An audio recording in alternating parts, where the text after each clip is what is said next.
Testing. 1, 2, 3. Working? I just wanted to hear how it sounded on Twitch before I mute. Okay.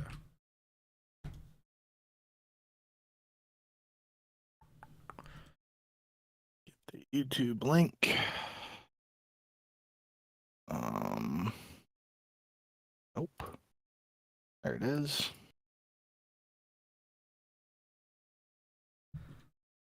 And it might be the best GIF I've ever had for one of these tweets.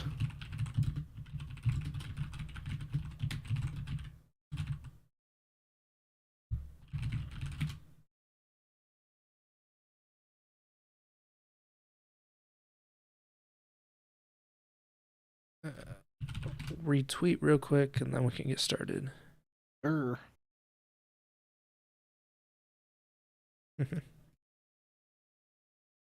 Who is the CDL's Jason Kelsey? Me. Yeah. You're gonna be like this for like Boston, Carolina. Alright. There really isn't like a maybe Big Wake when Big Wake, but I don't know if even Big Wake fits that description really. Yeah, there's not really a big party boy that's just in the stands. Alright. You ready to get started? Yep. Hello and welcome to episode 103 of the Ego Chall Podcast. My name is Preston Byers, and as always, I'm joined by my co-host Justin Binkowski. And on today's episode, we have the first roster change of the CDL season. We have the first retirement of the CDL season that I'm aware of. We have the latest week of matches that we're going to go over and talk about and analyze, and then we're going to preview the first major of the 2024 CDL season. But before we get to any of that, how are you doing, Bink? Doing well. Pretty solid weekend with lots of football and esports action. So not going to delay it any longer, though. We got a lot to talk about. Yeah, so the first thing I want to talk about, because it happened before the matches, was GodRx announcing his retirement from competitive COD, which came as a surprise to me. But it also makes a little more sense considering he had just been released by the Carolina Royal Ravens. So this happened, I believe, on Thursday, if I'm not mistaken. But GodRx, who was a part of the Carolina Royal Ravens roster, he was officially released by the Ravens earlier or late last week before the matches, before Carolina faced off against FaZe on Saturday. So they announced that they were signing Fellow to replace him in their roster. And as a result, GodRx decided to retire from competitive Call of Duty. He had been playing in Challengers for the last, I think, 3 seasons after having that up and down inaugural CDL season with the Minnesota Rocker, where he was one of the best players in the league when they were on LAN, and then COVID happened, everything shifted online. And then Minnesota in his season went down the toilet, and he never got back into the CDL until this year. And unfortunately, he only got to play 5 matches in the CDL this season before ultimately being released and retiring. I want to get your thoughts initially about this roster change, Fellow in and GodRx out, and GodRx deciding to retire. Yeah, very disappointing for me personally that he's decided to retire. Anybody who's listened to the podcast, historically and more recently, even the last few episodes, knows how much I was hyping him up, how excited I was to have him back in the league, all that good stuff. So to see his return cut short like this, it's isn't great for me personally, but for him, obviously, it's got to be a tougher pill to swallow. And then the retirement on top of that, just knowing this is the way he goes out, is just definitely unfortunate in my eyes, especially mentioning how he performed well on LAN in the past, especially that inaugural CDL season. And then when that transition due to COVID to online happened, that's when he started to struggle. So one thing we're never going to know now is like if his struggles this year were just, online related again, but then on LAN he was able to step up. We won't get to see that happen. So definitely unfortunate situation, but wishing him the best, hoping him, the best in whatever he does going forward. Will be interesting to see how this works out for Carolina now. But yeah, definitely a surprise for me. I guess really not necessarily the biggest surprise that Carolina decided to make a roster move based on everything that's gone down. Um, Definitely surprising it happened like middle of the first set of online matches in my eyes, and then the retirement factor is just definitely what wasn't expecting that. Like even if somebody like Clay got dropped, just for the sake of the example, I would be just as surprised if he like got dropped and then retired immediately after that roster move right now. So definitely a little bit of a unique one, but it is the first roster move of the season. Neither of us had that. We just went back and looked for our early predictions, so we didn't get that one right. But yeah, good luck, GodRx. Definitely was hoping to see a little bit more out of you this year. Uh, but it is the way things happen. So good luck, and we'll have to see how Carolina responds. Yeah, he put out a little statement on Twitter, said, keeping it short but sweet, I will be retiring from competitive Call of Duty. I've had a hell of a career, but one door closes, another one opens. I'm forever grateful for everyone I've met and the experiences I've had, and I don't regret a single thing. Thank you, everyone. So that does kind of lead you to believe, at least in my opinion, that he has some kind of fallback plan. Maybe he will stay connected to the Call of Duty League or the COD scene in general. Hopefully that is the case. Obviously, we love to see the guys that, despite retiring from actually competing, that they stick around, that they have some connection, and that's always a pretty cool thing. But yeah, like you said, it sucks that he only got 5 matches this season, and so like his CDL career, if you're just containing it to the Call of Duty League, it has been a really weird, unnatural career, right? To have that first season in 2020 where they were, I think, in the top 4 in the standings at the time of the COVID pandemic, essentially stopping the league from doing LAN events and then going completely online. And then they just could never find that groove online. And I think part of it is that GodRx has historically not shown to be a very good online player. That's really unfortunate. And then it took him 3 years, 3 full seasons and challengers to get back to the CDL. Got a shot with Carolina, but it obviously was not much of a shot. They go 1-4 in their first 5 matches, and they only win 3 maps in those 5 matches, which was the 3 maps that they needed to beat Vegas before the break. So to get swept in 4 of the 5 series, that's obviously really, really bad. And it's not surprising that a team in that circumstance usually would make a roster change, but like you said, to do it 5 matches in before you even get to the first major, that's a surprise to me. But with how many qualifying matches there are this season, the bump up from 5 to 7 this season compared to last year, I can see that why you would do that. Online is a much bigger part of the season for the CDL, at least this year, and that probably played into the decision-making process for Carolina to make this move. Speaking of that move, it is Fellow who was with the Dallas Empire in, I think, 21, if I'm not mistaken. I think he replaced Hook when they made that roster change. And then he obviously was with the Florida Mutineers last year at the end of the season, and they ended up not retaining him going into this coming season, if I'm not mistaken. So Fellow obviously has a ton of experience in professional COD and the CDL. He's a very good player. I don't know how much he really moves the needle necessarily in terms of making them into a top 8 team. Of course, we're going to get into their matches, and we see that that wasn't the case immediately, even though there was signs of improvement.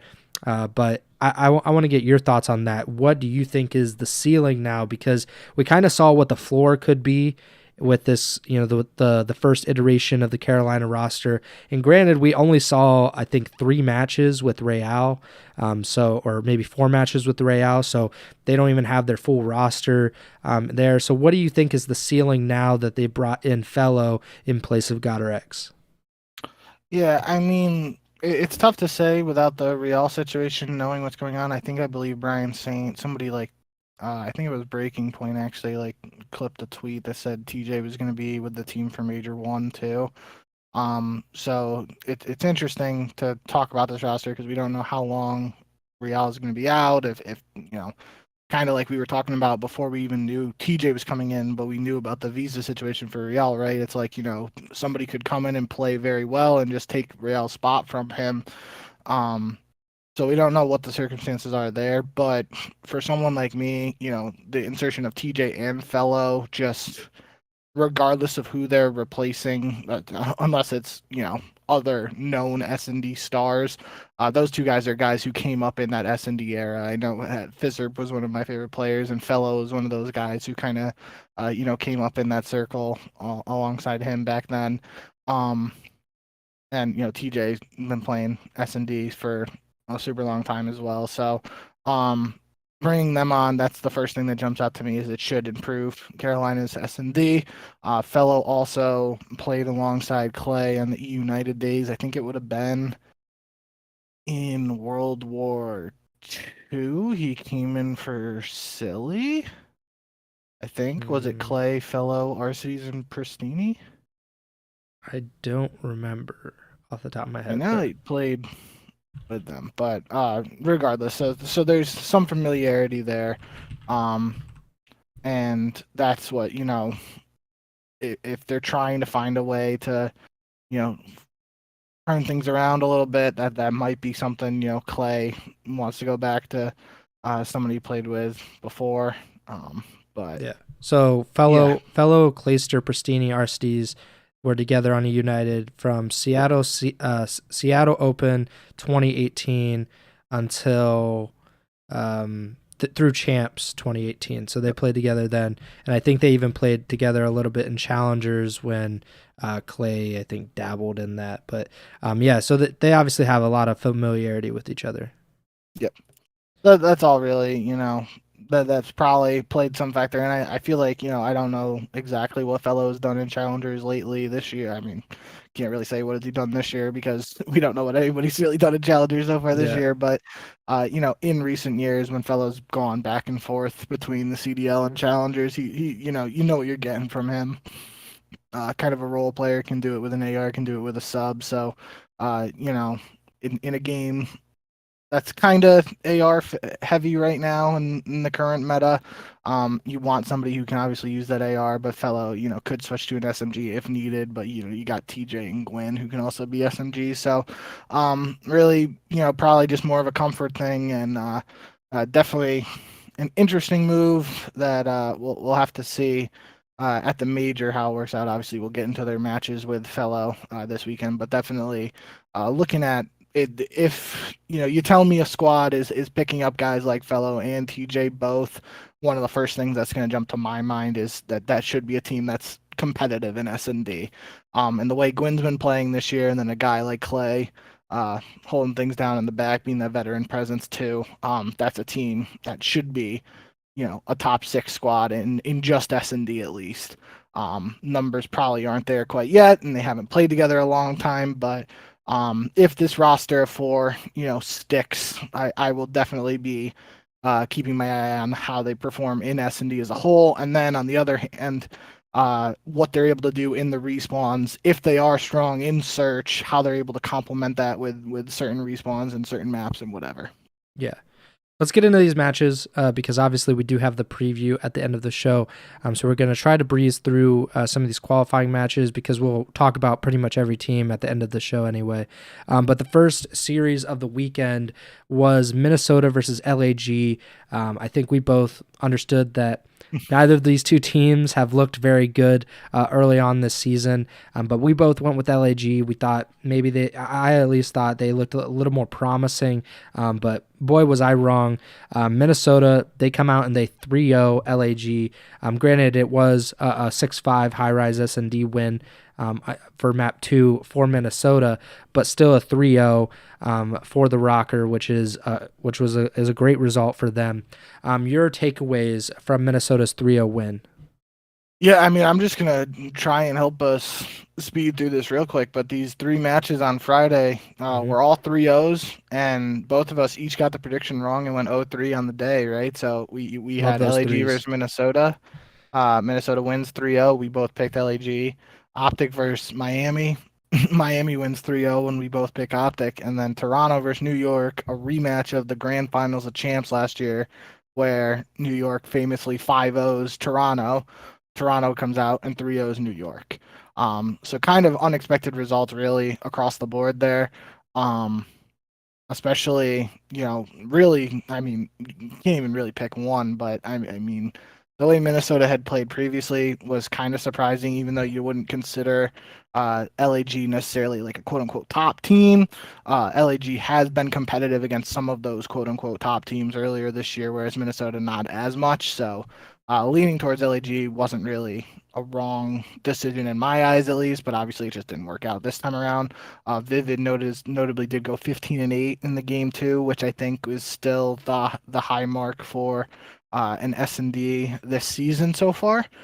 Then OpTic versus Miami. I mean, I kind of wrote it down here after the fact, but the Florida Mutineers organization, franchise, however you want to word it, has notably had OpTic's number over the years in the CDL, so it really shouldn't have been a surprise to us that Miami was going to be able to carry that over, even despite the rebrand and take care of business there. That was definitely still a little surprising, though. Regardless, definitely, Miami came out strong. Had was it the 3rd week? Because they did 4 weeks of this, or was it 3 weeks? Yeah, I don't even remember. No, it was 4 weeks. Yeah, so like Miami started strong before the break, came back from the break, had a couple losses, and then they respawned here by beating a top team in OpTic. So that was a good win from them. And then Toronto, New York. I mean, you told me Toronto took this one, make maybe 3-2 with a couple close maps in there. I probably wouldn't have been too surprised, but definitely was not expecting an absolute stomping of a 3-0 where we have a 100-point club, map 1, 6-1 in the search, and a 3-1 in control. Just pure dominance out of Toronto in that one. So, yeah, a lot of 3-0s on the Friday. Yeah, I agree with, these were all surprises, but to varying degrees. Of course, that Minnesota-LAG match, we expected LAG to win, but LAG by no means is a team that we're confident in at this point in the season.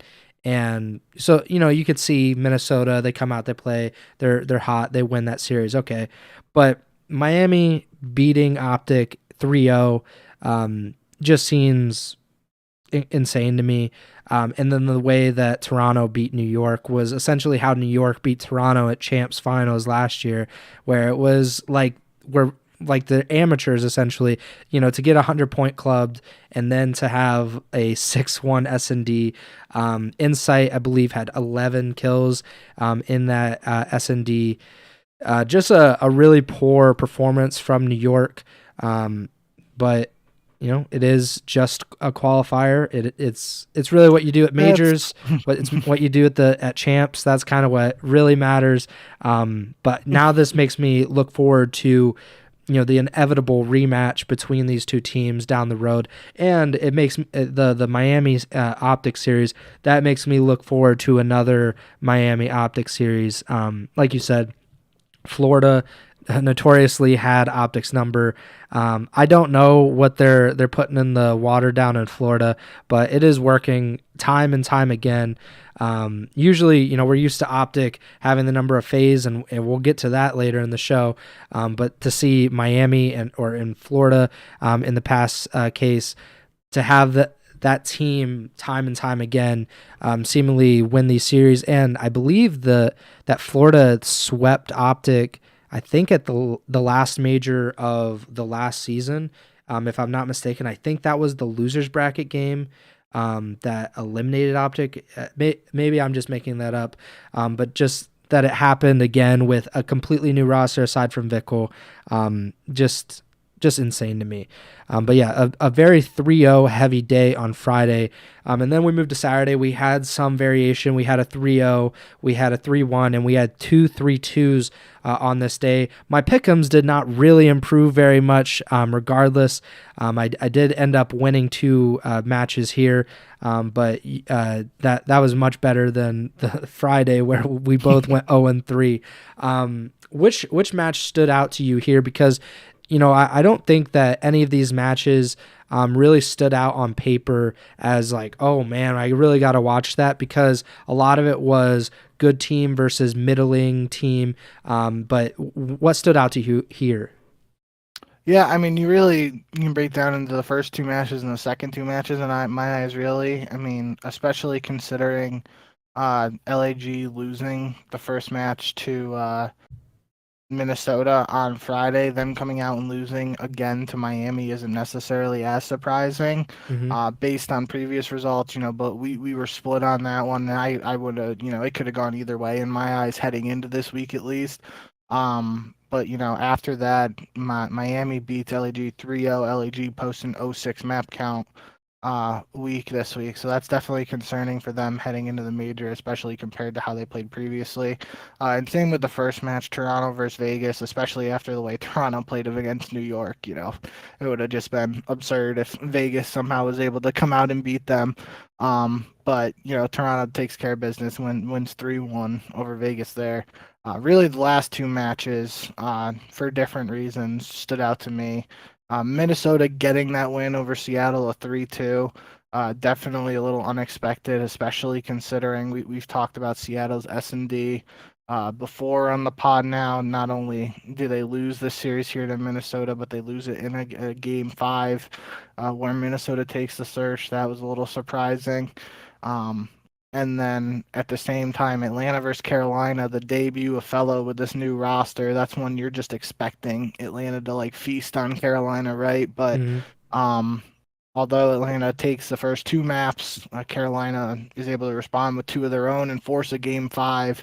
Uh, Unfortunately for the narrative of the Fellow improving S&D stuff we were just talking about, Atlanta does clutch up in the game 5 and win 6-1 there. But definitely, Carolina picking up 2 maps there against the best team in the league so far this year is at least a little better than what we've seen previously out of that squad. So, um, yeah, I think those last 2 ones for different reasons. The Minnesota overall victory was surprising to me, Mm-hmm. and the fight I saw in Carolina out of forcing the game 5, even though they weren't able to get the job done, definitely a little eye opening to me. But other than that, those first 2 games were, especially Toronto Vegas, kind of chalk there. Definitely what we expected.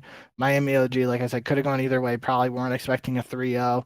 There was notably in the game 2, round 11 there. I believe it was a 1v2 situation, and Vickle went for the defuse, and I think it was Fame who called in a cruise missile, but there was like he called it in too late, and by the time the cruise actually landed, Vickle got the defuse off. So that was a kind of crazy ending. But yeah, other than that, nothing much there to really talk about. I definitely impressed by what I saw out of Minnesota, especially earlier in this season. It looked like they were the only team that was winless after the first 2 weeks, I believe. So to have a 2-0 week here heading into the major is, exactly what you needed when you're in their position. And then, as we'll talk about for the major, it gets them into that winners bracket. So that's what really was important for them at the end of the day. Yeah, really impressive from Minnesota to have this 2-0 week. And they're on a 3-match win streak now because they beat Carolina in their final match of last weekend. So a lot of momentum going into the major and much needed. And they lost Game 5 to Vegas, which obviously is a bad loss to start the season, considering that's the only win that Vegas has this season. And then they've lost to OpTic, Miami, and New York, who OpTic obviously up and down, but we think the talent is definitely there to be a top team. Miami has, I don't even think they've been up and down. They've just been a really solid team. They lost to some good teams, and they're 5-2. And then New York, defending world champions, the only loss is to Toronto. So for Minnesota, at least, that looks like a decent run to have three winners bracket teams right there that they've lost to. It's not the end of the world. So I'm very impressed from them. From that last match. Toronto, really nothing to say. They took care of business. That's what we expect of them. Miami, like I said, they took care of business as well. Like, they had a bad week last week, relative to what they've been doing. They've swept, a lot of these opponents, and they've looked really dominant in every other week of this season, which is just very, very impressive. And then Atlanta, a little shaky, I'll admit, to lose 2 maps to Carolina, which nearly doubled the Royal Ravens map count this season, because they had only won 3 maps heading into this series. But control looks like FaZe's weakest point, but that's not saying much considering how strong they've looked in every other game mode. But maybe sub-base hardpoint is something that FaZe is going to really need to work on as they move forward to the season. But yeah, that does it for Saturday's matches. And then we had Sunday matches. 3 matches today. Yep. So this is the first time that we've recorded on Sunday, maybe ever, or in a while at least. But the matches just ended a few hours ago, but we had 3 matches. We had Carolina versus LAT, 2 teams that entered with 1 win apiece. Then we had New York versus Boston, very different seasons going for each of those teams. And then Atlanta versus OpTic, which I think is usually the most interesting matchup, especially considering the recent history that's happened in that rivalry, with OpTic winning nearly every single meeting between the 2 teams. The first match we'll just get out of the way, and we'll talk about just in a minute, or for a minute, is the biggest thing here was the big delay. I think power went out at the LAT compound, and that pretty much delayed the entire match for about an hour. And this was during the S&D, if I'm not mistaken, or the first S&D, because this went to a map 5. I'm just going to say, like, LAT should have had to forfeit that map. I would understand if this was a server issue, because then that is not something that is in the control. Like, I'm not even saying this is in control of LAT, but this wasn't on the publisher. It wasn't on the developer. This is kind of like having a scuff issue in the middle of a series, like someone's controller breaks or the wire breaks or something. They're supposed to let that game play out. They're not supposed to pause the game and say, okay, like, here you go, here's a controller. You play that game out, and that's how it is. It's not a fair solution. It's not. But to make Carolina wait an hour for this one map, I think is just kind of a ridiculous thing. Maybe if you have a time limit, you say, okay, LAT's power went out, we'll give them 10 minutes. We'll give them 15 minutes. If it doesn't come on, you forfeit this map. All right, for this next map, whatever the control was, you have 20, 30 minutes. If you don't get it resolved, you forfeit that map. It's kind of like a GB. At some point, you have to deal with it kind of in a mean or like very cold way. You can't let the emotions get to it. And I do think it put Carolina at a disadvantage in this series. It's unfortunate. And I'm not saying that LAT definitely couldn't have won this series because I think there was a good chance that even if they had gone down 0-2 in this series, granted, we don't know what would have happened if they would have had to forfeit control as well, but if they had been able to play control after being down 0-2, I do think that there's a chance that they could have reverse swept. It's just a really unfortunate situation, but I want to get your thoughts on this because obviously you have a lot more experience with GBs, and this is such a weird case where some team's entire power goes out, and the league is kind of in a tough spot of not being too heavy-handed in this and saying you forfeit this map, you forfeit this match, which we have seen in the past before, where you can decide to replay it or you can decide to forfeit it. I think of the Minnesota score streak issue from, I think, last year against OpTic. There have been a few other instances where it doesn't seem super consistent. But what do you think? What do you think would have been the better solution, or was this the best solution there was? Yeah, I mean, I admittedly didn't even really think about the, forfeiting or anything from the delay. I was kind of just, going with the flow. Wasn't even really Yeah. considering it. But I mean, now you bring it up, that's probably something like, giving them a time limit. And saying, like, you got 10 minutes to show up and then 5 minutes in between maps like a GB, and you aren't there, it's a no-show. Give the win to Carolina, GG, no re. Mm-hmm.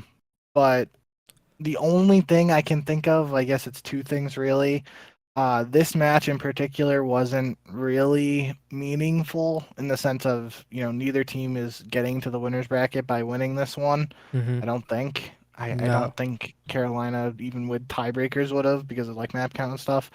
Um, so there is a world where like maybe the league tried to say like we are gonna forfeit, and Carolina was like we want to play for the practice.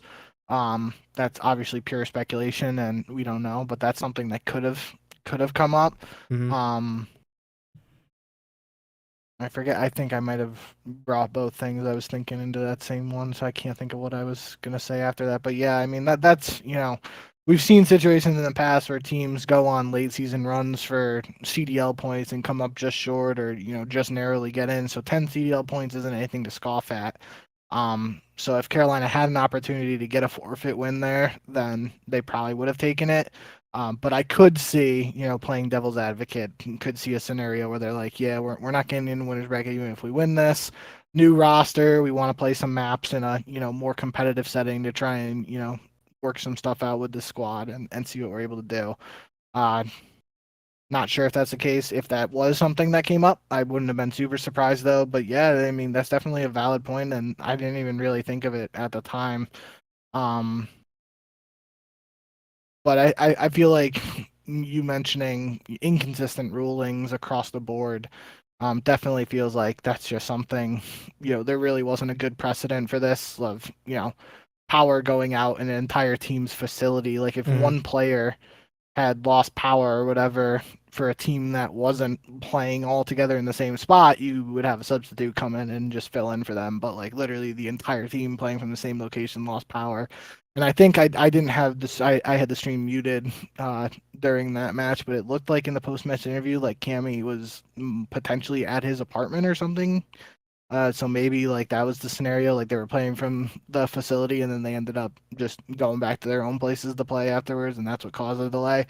I don't know, but obviously a lot of speculation and what I was just saying there. But end of the day, yeah, you can definitely make the argument that uh, LAT should have been forfeited, but um, I don't think either team, just based on where they currently are heading into the major, is gonna um, be too upset with the fact they got to play all 5 maps here and get a little bit more practice.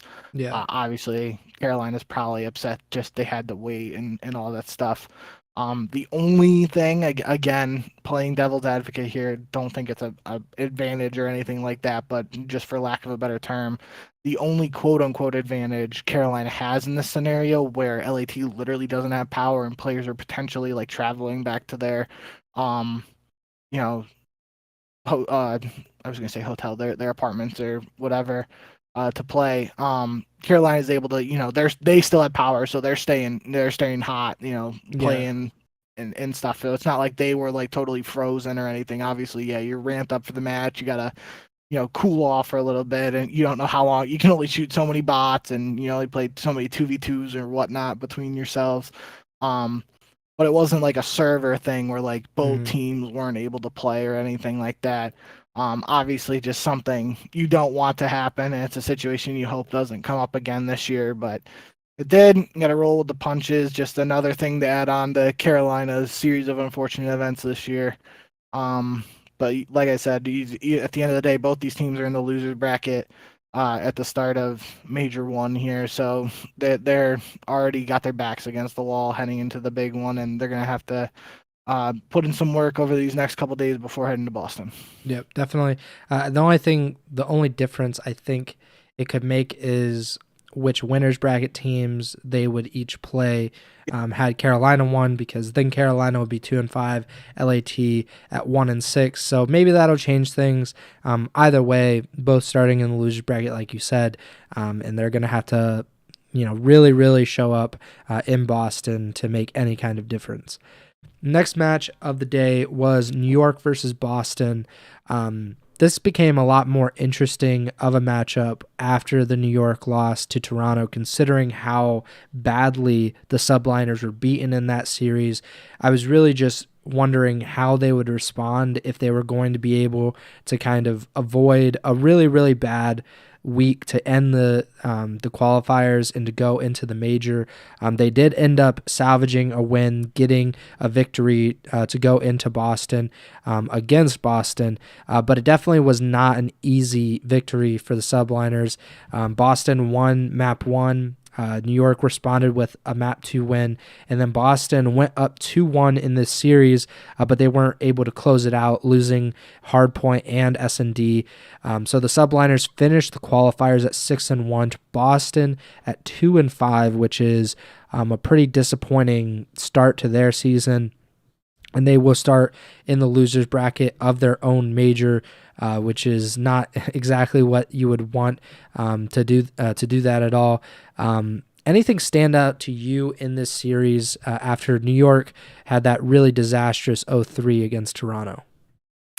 Yeah, I mean these maps were close. Mm-hmm. I saw some, back and forth about potentially stair glitching by Slasher Yeah. and some GAs, all that stuff. But all that aside, we've seen some, flashes from Boston, right? Like Boston beat Toronto earlier in the set of qualifiers, and they're hanging in here with some of these tough teams, but they're just not quite able to get the end result. And even in their win, what would have been their big win where Snoopy just popped off.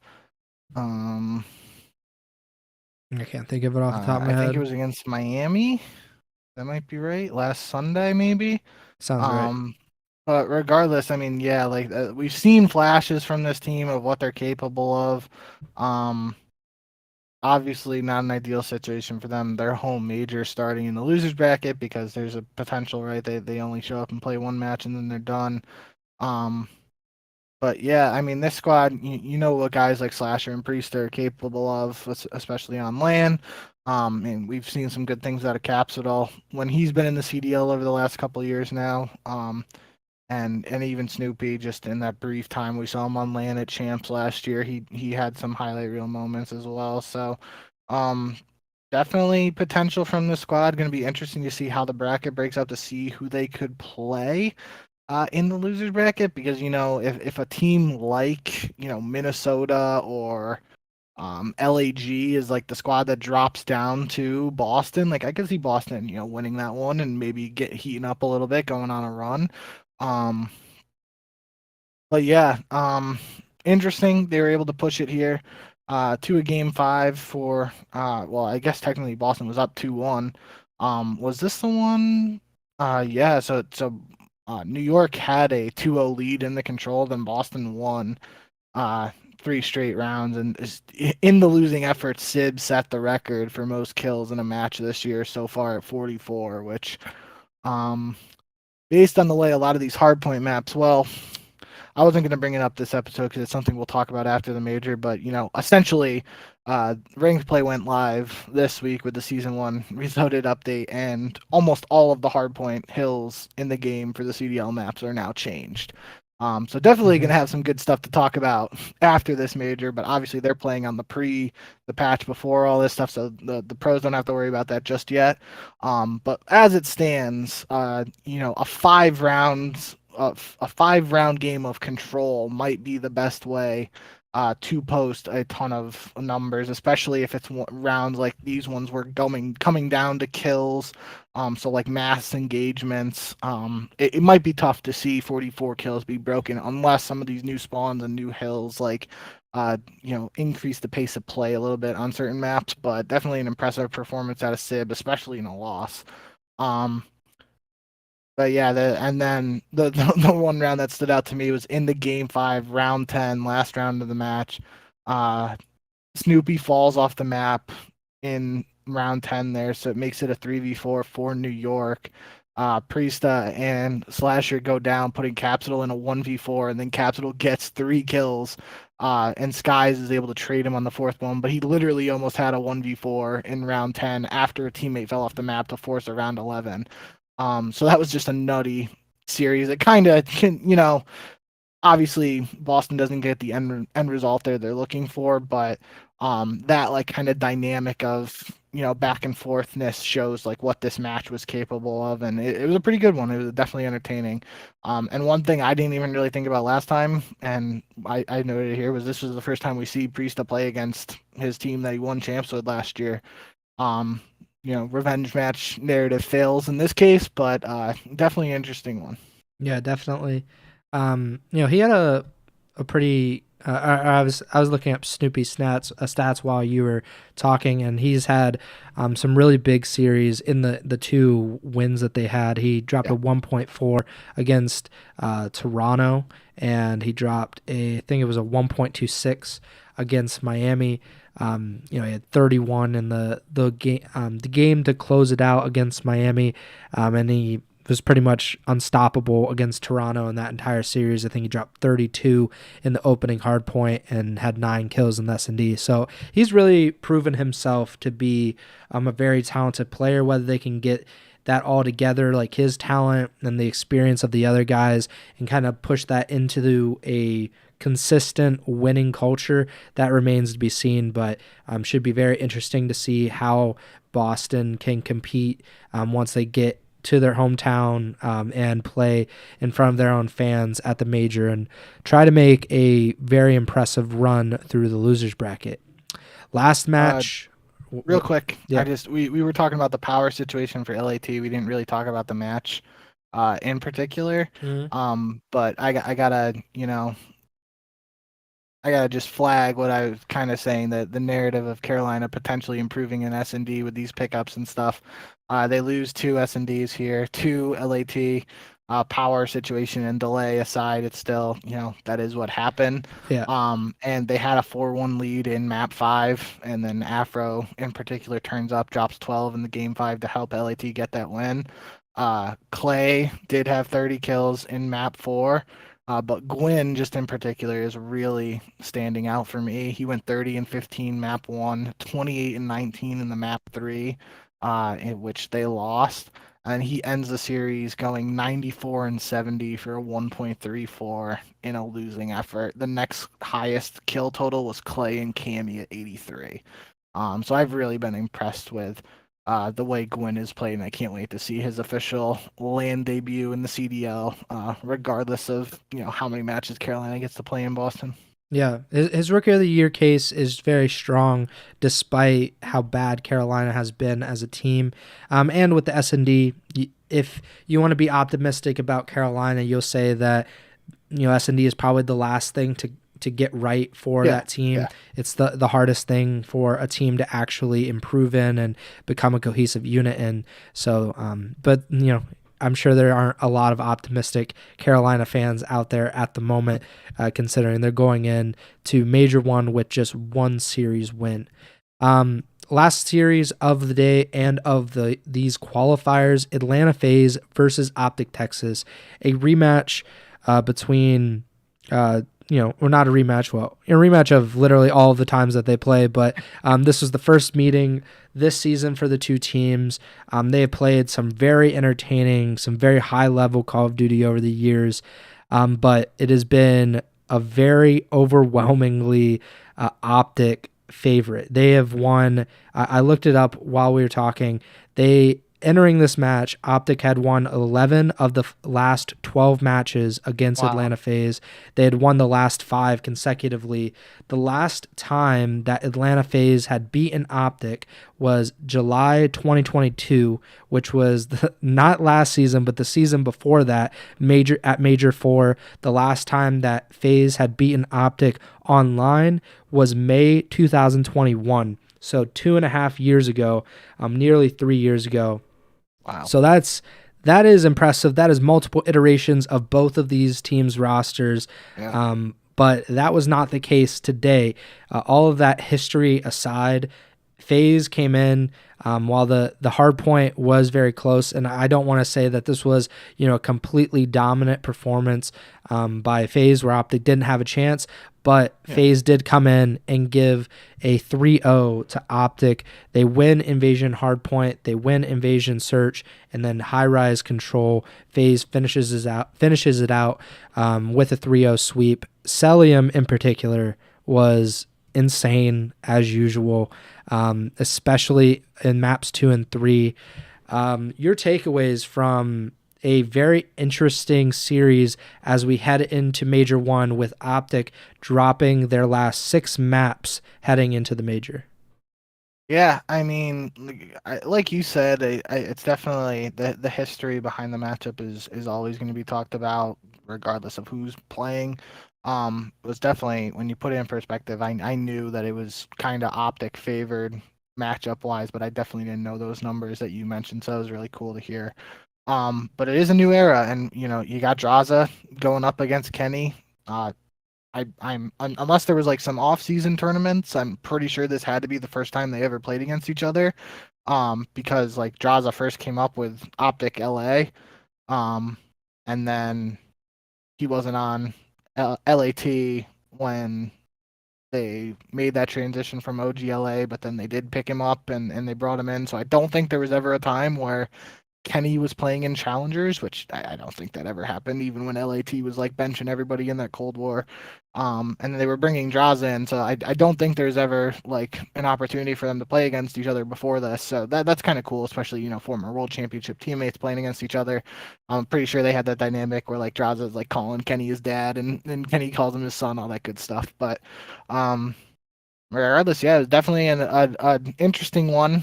Like you said, individual map scores, uh, or series being a 3-0 doesn't do justice to the individual map scores, especially map 1. Again, this is a strategy that's going to be changing after we get through Major 1 when these hard points change. But right now on Invasion, we've seen a lot of teams like kind of just give up the P4 Treehouse Broken Hill with even 40 seconds left on it, and they rotate for the back Palace P5, and that's kind of what happened here. Like they FaZe essentially let OpTic get to 230 something, 235.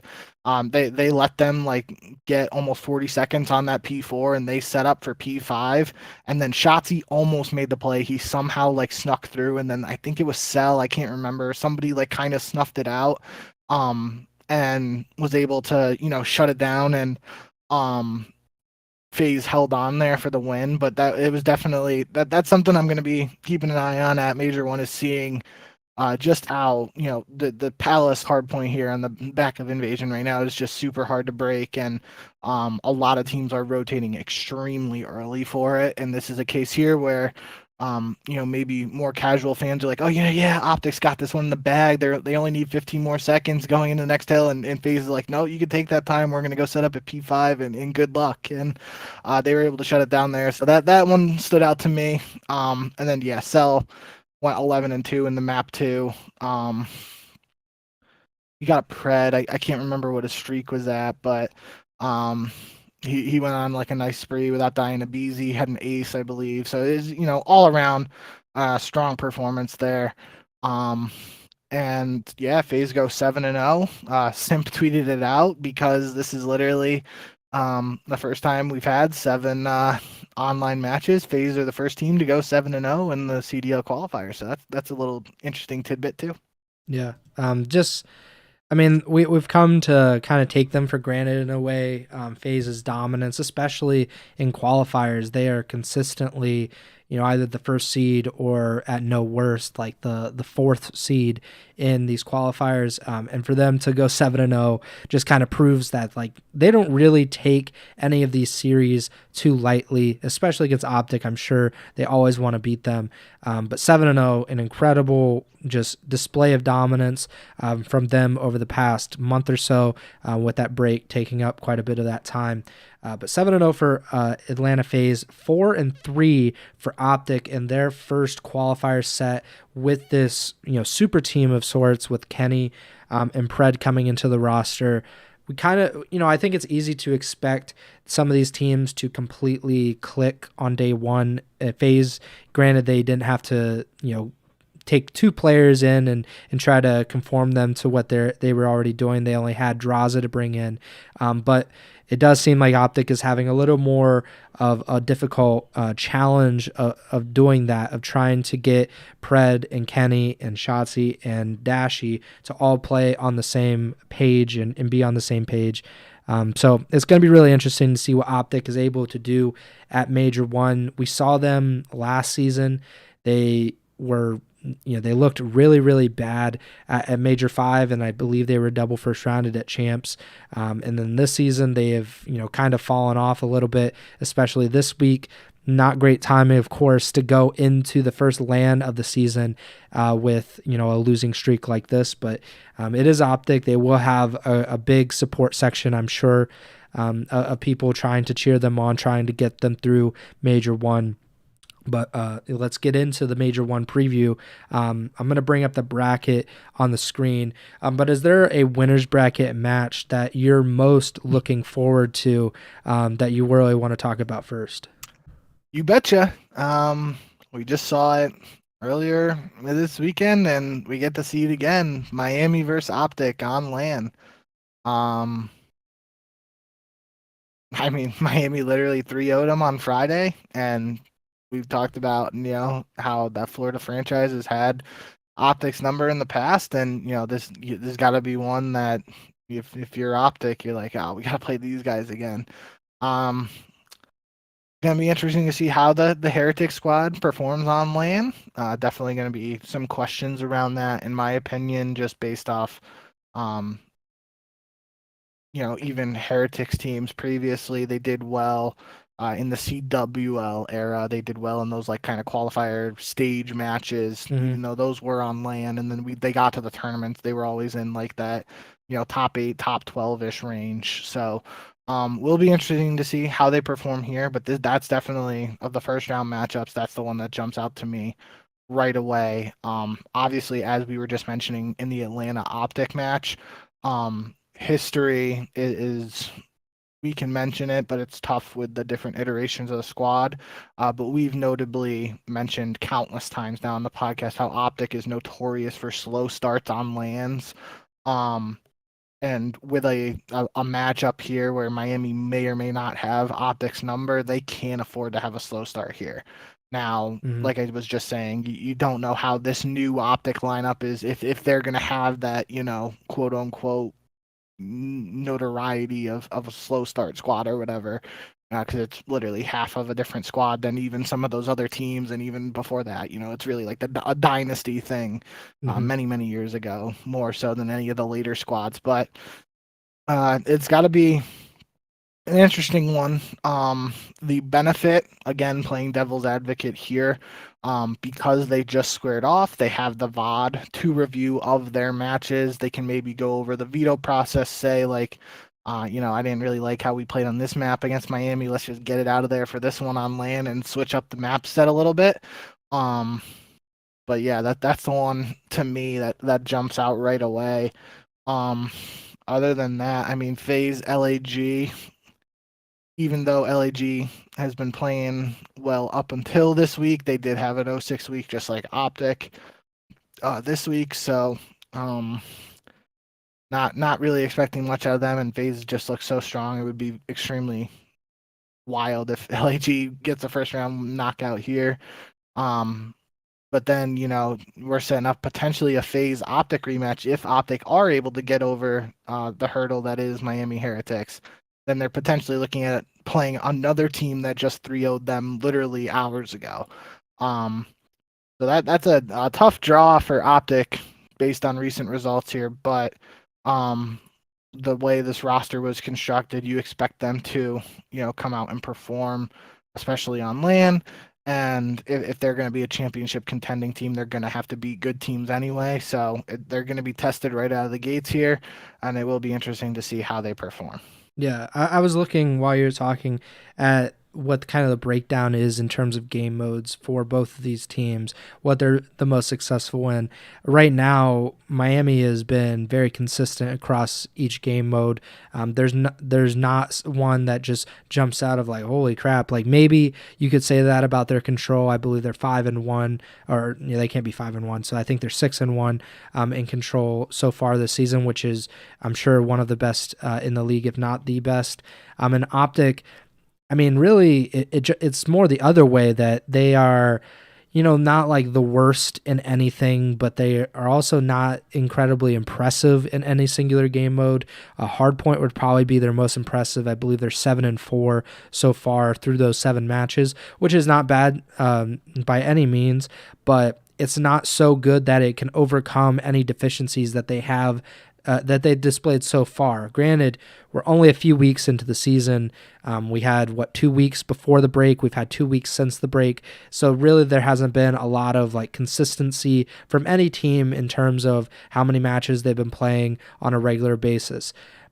I still am concerned, though, that OpTic has not shown some kind of dominance or some kind of overwhelming majority or strength in any game mode so far. 7-4 in hardpoint isn't going to be enough if you're 50-50 or worse in S&D or 50-50 or worse in control. Looking at their stats right now, they are 4-3 in control, so a little bit over 50%. And S&D, they are 3-6, which is, we always talk about S&D wins championships. It's going to come into play. You can't consistently do that. Even FaZe, I can't remember if it was last year or 2 years ago, but they were lacking in Search and Destroy. It was by far their weakest game mode, and that came back to bite them. It always does. You can't have that big of a deficiency in any single game mode. So maybe OpTic will be able to figure that out, and maybe it'll be against Miami, and then they would probably have a very tough matchup against Atlanta FaZe if that last series of the qualifiers is any indication. Yeah. And just again, I feel like I'm playing devil's advocate to a lot here, but I want to show, both sides of the coin. With the different teams, but again, we only have so much to go on. LAT last year with Kenny notably had some slow starts at the majors, and then literally at Boston last year, they lost first round, went on that crazy losers bracket run to get to finals, where they lost to FaZe. So even in a world where OpTic does drop this first one to Miami, it wouldn't be out of the realms of possibilities for OpTic to heat up in that losers bracket. But I'm just like you said, I think it's going to be interesting to see how they come out of the gate here at this event. And it's definitely a tough draw for them no matter what. But based on the talent they have, I still expect them to make a run for top 4, I feel like, at this event. Yeah. The other match that I'm really interested in, and it wasn't something that was even on my radar before this, but it's Minnesota versus New York, because Minnesota has this 3-match winning streak. Granted, it's not against like the world beaters or anything, or even the world champions in this case, but Minnesota has looked a lot better over the past week or two. New York, who knows what happened against Toronto? If that happens again, it's very possible that the Rocker could sneak by and get a series win. I'm not saying it's very likely. I do think that New York is the favorite. They have the advantage, especially being world champions. They have, Hydra is one of, if not the best player in the world. I think so highly of Kismet, and the rest of the roster is incredibly strong. But if they come out flat like they did against the Ultra, Minnesota has a really good chance of getting that upset. It's just going to come down to Minnesota literally doing everything that they did over the past week or two, and that's winning S&D. That's coming up clutch when they need it. But obviously this is a big step up from their last two matches. In the case of the Rocker, because their 3 wins are against Carolina, LAG, and Seattle. So again, not exactly world beater. Seattle is a winners bracket team, but Carolina and LAG. LAG is in the winners bracket, but that's because of a tiebreaker. They were a 2-win team to get into the winners bracket. So it's just really not an impressive resume. But again, wins are wins, especially in the CDL. This iteration of the CDL with how much talent there is throughout the league. So Minnesota, kind of a dark horse for an upset at least. I don't know if you had any thoughts on NYSL versus Minnesota, that series. Yeah, I mean, I think you brought some good points up. It's still a match I expect New York to come out definitely. And win. But it's gonna be interesting. I mean, all these teams, first time on LAN, with new squads and some iteration. How is online play going to translate to LAN? All those questions need to be answered by all these teams, even by a team like New York that 3/4 of the squad literally won the World Championship last year. But yeah, I definitely think for these other 2 matches we haven't really talked about, I think New York should take care of business against the Rocker. Toronto should take care of business against the Surge. But yeah. Yeah.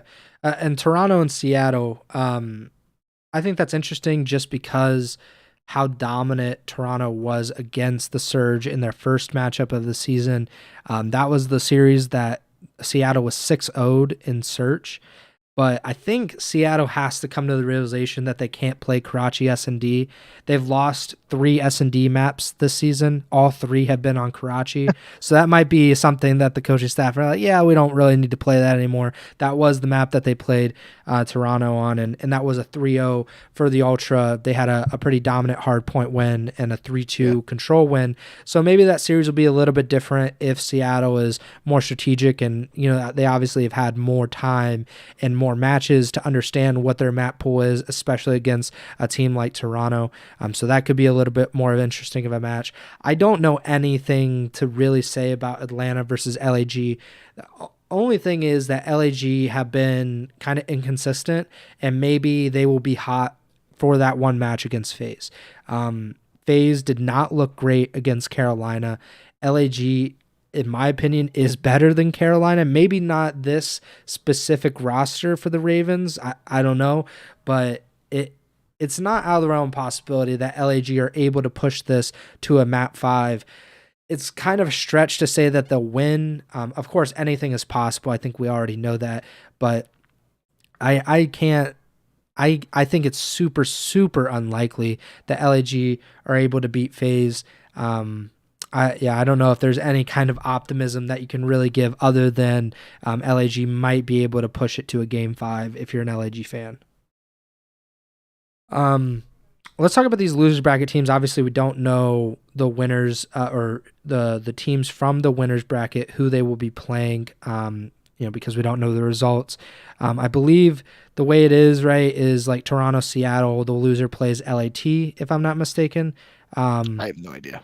So either way, LAT, they have looked pretty bad so far this season. Of course, they did win their last match of the qualifiers against Carolina.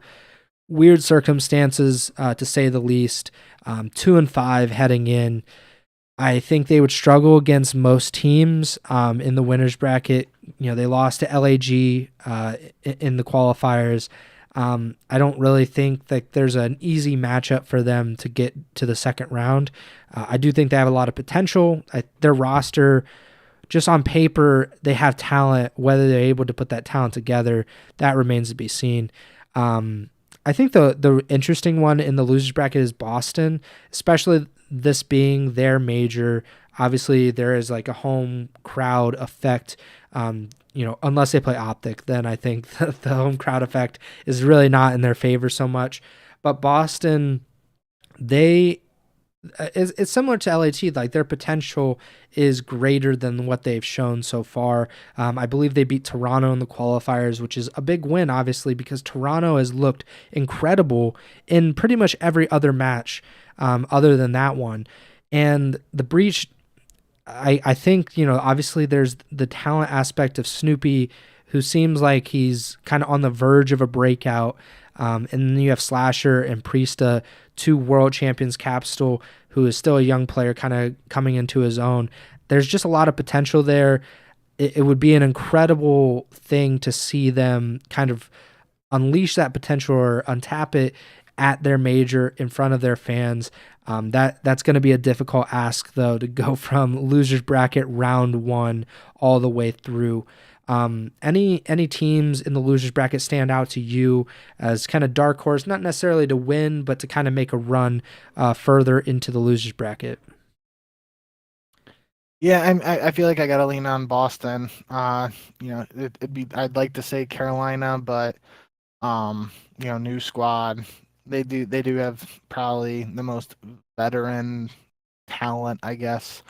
Because even Boston, like really Priesta and Slasher, when you look at like true vets, now you got Carolina with Clay, TJ, and Fellow. So yeah, that's um maybe Carolina. Again, it depends on the matchups shaking up because Yeah. I think no matter which team of these four has to play OpTic or Miami for that matter, in the first round, that team is probably losing to the loser of that match. Yeah. The other three, you can maybe make an argument based on the matchups and stuff for who's going to be there. But yeah, I'm leaning towards Boston, especially they got the home crowd behind them. Just wouldn't be great if they only got to play one match there and maybe create some magic in Boston. Uh, should be a good atmosphere, but yeah, I'm not expecting any of these four teams to go on any like runs to top four or Sunday for that matter. Mhm. But of these four, I could probably see Boston going the furthest. I'd probably go Boston, Carolina, LAT, Vegas in terms of ranking them out of the four for what I see them going. But again, that's dependent on matchups and Mhm. all that good stuff. Let's go through our winners bracket picks real quick, and then let's give our champions and our final picks. So, starting at the top of the bracket, FaZe versus LAG. Who do you have? I'm gonna go FaZe. Yeah, I think that's the obvious pick. Heretics versus OpTic. I think that is a very, very interesting matchup. I'm going to go with Heretics because we just saw them beat OpTic, and maybe that Florida Mutineers curse, so to speak, for OpTic is still lingering. Do you agree? I think our other picks are going to be the same. So to avoid us having all the same picks, I'm going to go with OpTic here. Um, That's but probably the I safer choice, definitely to be honest, because I'm really excited for this one no matter what. I think yeah, it's going to be a good one, and it should be the most uh the matchup of these four that could really go either way in my eyes. that it's going to be the most stressful matchup for the Green Wall for sure. Toronto Ultra versus Seattle Surge. I got to go with the Ultra. I'm interested to see what Seattle is able to bring. If Illy has, two strong S&Ds, I think they're able to really win this series because I think he's really kind of the key, especially in Search. But I'm going to go with the Ultra. Me too. Last winners bracket is New York versus Minnesota. As much as I gave Minnesota fans some optimism heading into this, I can't pick against the Subliners at this point. So NYSL, I'm going to go with. Yep, I'm going New York too. All right, so that is the winners bracket. We're not going to do the whole. If this is your first preview show that you've watched or listened to, and I'm sure there's maybe a few out there because of the new season, but we don't do the whole bracket. We don't try to predict the entire tournament from the get go. We give our predictions for that first winners bracket round one, those four matches, and then we're going to give our winners and then a potential dark horse or something, or we'll try to also pick MVP just for the fun of it. It's not like there's really anything riding on it. So is there a team that you're looking at as the winners, the champions of Major One? Yeah, I mean, if you're gonna let me go first, I'm gonna say FaZe. Literally, FaZe hoisted the trophy last year at Boston. 7-0 in the Major One qualifiers. Uh, don't see any reason yet why I would pick against them. But obviously, I think the other contenders really are New York, Toronto, and OpTic in no particular order. Um, if that's the top four heading into Sunday, FaZe, OpTic, Toronto, Subliners in no particular order, I definitely wouldn't be surprised. Yeah. So I think FaZe is the best choice. I'm sure they are like the betting favorite. If you're into that sort of thing, 7-0, they are consistently. I don't know when the last time they've finished outside the top four at a major. I'm sure it hasn't happened very much at all, if ever, in the CDL. So I think FaZe is definitely the safest option. I'm gonna go with the Ultra. They have looked really strong since that one loss to Boston. They are 9-1 in hard point this season. They are 5-2 in control. The one relative weakness is search. They're 4-3 this year. Kind of an even split across the board in terms of what they're losing on. They've won 2 maps on Karachi, 2 on Skid Row. So maybe if they're able to get one or certainly both of those maps in a series, although I find that to be pretty unlikely. Maybe they could take a series off of anyone in the league. So I'm going to go with Toronto, but I do agree with you that FaZe, Toronto, New York, and OpTic definitely seem like, it's pretty much what we've been saying this entire season, that those are the 4 strongest teams on paper. Of course, these games are not played on paper. They're played on LAN, and OpTic has to overcome the Miami, Florida kind of voodoo that they've been cooking up. FaZe and OpTic might have to play each other in winners round 2. Toronto and New York are likely to play each other in winners round 2, and who knows what happens after that, because if each of these teams were to win in winners round 1, and those are like, that's a stacked winners semis, FaZe versus OpTic, Toronto versus New York. And granted, that just, we've seen it before where teams, they might lose in the winners bracket semis, they might lose in the winners bracket finals. They're still able to win the major or win a championship. I believe New York lost to Toronto in the winners finals of champs last year, ended up coming back in the grand finals and 5-0ing them. So obviously there is a big advantage to not having to play through the losers bracket, but we've seen it before where teams kind of find their rhythm, get into a groove in the losers bracket, and it's kind of anybody's game at that point. Are there any other teams outside of those top 4 that you want to pick as your dark horse to win the major? Obviously, we had LAG 2 years ago, winning Major 2. Granted, that was pretty much the only highlight of that entire season for the Gorillas. I don't foresee that happening, but who knows? They did make a gigantic run through the losers bracket. So any team outside that top 4 that you're thinking as a dark horse champion? I mean, I feel like the easiest answer would be Miami, but looking at the breakdown again of the bracket, they would have to go through the gauntlet of OpTic and FaZe to get to winners finals, then likely play Toronto or New York to even get to the finals. So that's a little tough. So I feel like a true dark horse would be either Surge or Rocker if they're able to pull off a bracket, an upset on that lower side of the bracket. They have a little bit of an easier run there, I guess, but I mean it's tough either way. Um, so yeah, I guess I'll go Miami. I don't really feel good about picking any team in particular, and I don't even really feel good about considering Miami a dark horse because I really feel like they're literally like number 5 in my eyes, and I don't really think that's like true quote unquote dark horse. Um, Yeah.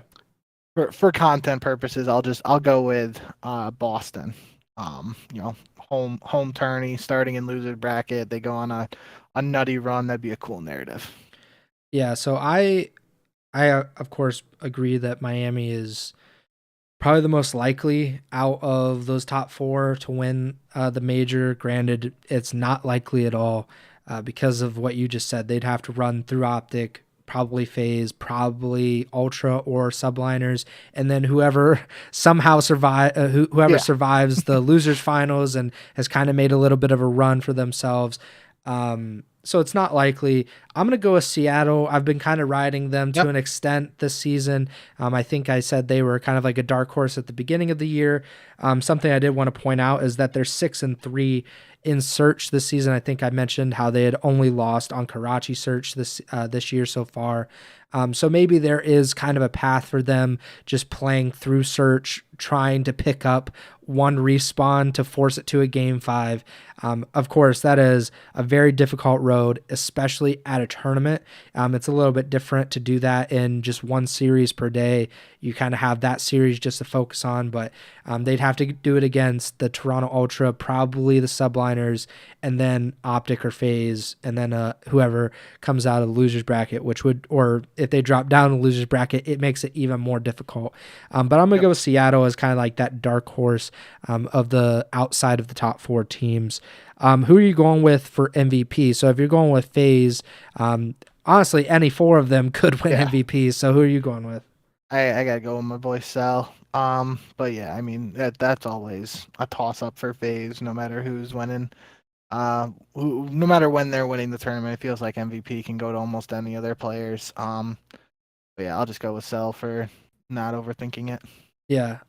If I'm gonna go with Toronto, I think I gotta go with Scrap. I think he's gonna be the key. It would be very interesting if Toronto and New York faced off in the grand finals again after that horrendous grand finals series at Champs, where Scrappy probably played the worst series of his life, and Toronto as a whole played very, very poorly. So that would be a cool redemption story for Scrap. But I do think if the Ultra end up winning, that he will be the MVP. But yeah, I agree that Celium is probably the most likely option out of all of the players going into Major 1. I don't know if we have anything else to talk about. I think we've covered pretty much everything. Of course, this major is broadcast solely on YouTube. Maybe you could watch the Flank or Scump stream. I don't know if they're going to get in trouble or taken down at any point, but it should be a really fun weekend. The majors are always very, very cool. Where, I like online Call of Duty, regardless, because I don't really buy into like how big of a factor each how big of a difference is the ping between the players. I'm not buying into like if that's the only difference between kind of how they're performing. But it is always nice and refreshing to see the fans be able to enjoy Call of Duty in this LAN environment. Boston last year had a very great tournament that you were in attendance for. That was Scump's last tournament, if I'm not mistaken. No, you didn't play that one. Oh yeah, he retired in the qualifiers. That was Method's last tournament. Yep. He retired at the event. And I think Boston has a good chance of, hopefully playing at least a few matches in the losers bracket in front of their own fans. But yeah, I think that about does it. Make sure to like, subscribe, or follow the podcast feed wherever you're listening or watching on. We're on Spotify, Apple Podcasts, YouTube, all of the major podcasting platforms at this point. Our YouTube has, obviously grown a ton, so please make sure to subscribe and like the videos if you can. Follow us on Twitter at JBink with 2Ks, at Preston Byers. Podcast Twitter's at Ego Chall Podcast.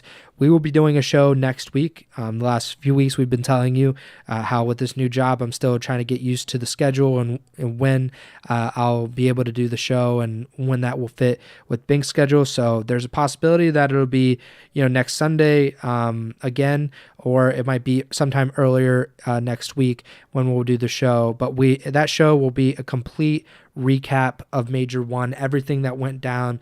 We'll kind of go blow by blow, looking at each of the matches and whether our predictions turned out to be right or not. It's going to be a really interesting major regardless.